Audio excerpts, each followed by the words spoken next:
one of the best ways to explain how the nervous system works or how the body communicates with itself and the outside environment is with what's called the safety pin cycle.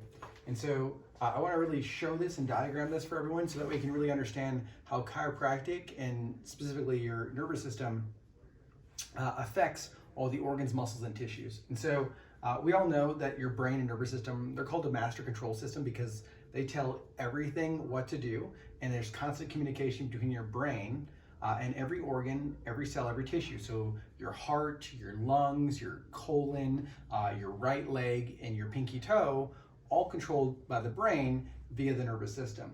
So as we have a normal safety pin, which looks like this, right?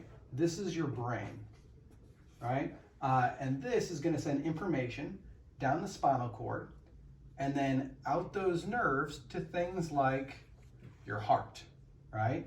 Things like your lungs, things like your colon, and of course, things like your leg, right? And so the information from the brain goes to the heart. Let's say a tiger comes in the room, your heart rate goes up, right? The contractility increases, right? And then that signal from the heart goes back to the brain and it completes the loop. Same thing happens to your lungs. So the brain, you know, we're out of breath, we have shortness of, we're going up a hill, and we start talking to those lungs back and forth via this little safety pin loop.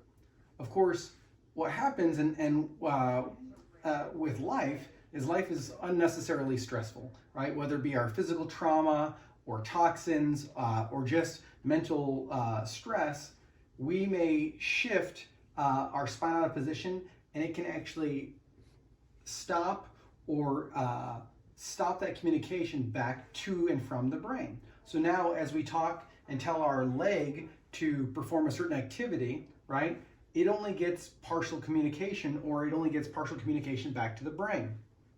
So now we may not even notice that our leg is twitching, or we may have, if the subluxation is on the direction going towards the leg, we might have an abnormal muscle spasm or weakness, or we may have pain coming back from the leg because we have an abnormal signal coming back, right? So when those spinal bones either become stuck or misaligned, called subluxation, subluxation, it's a fancy term for stress on the nervous system, right? And it stops or decreases that communication. Sub means less than, lux is Latin for light, and so we have a condition of less juice getting to and from the brain to that body part and then back to the brain.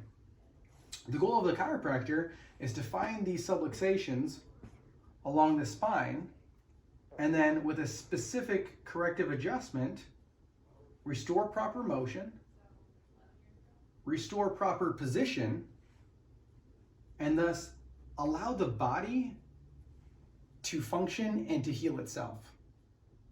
I hope this helps. Again, this is how our bodies heal and function and adapt to the environment, and this is how chiropractic can help remove stress off the central nervous system and therefore allow your body to heal optimally.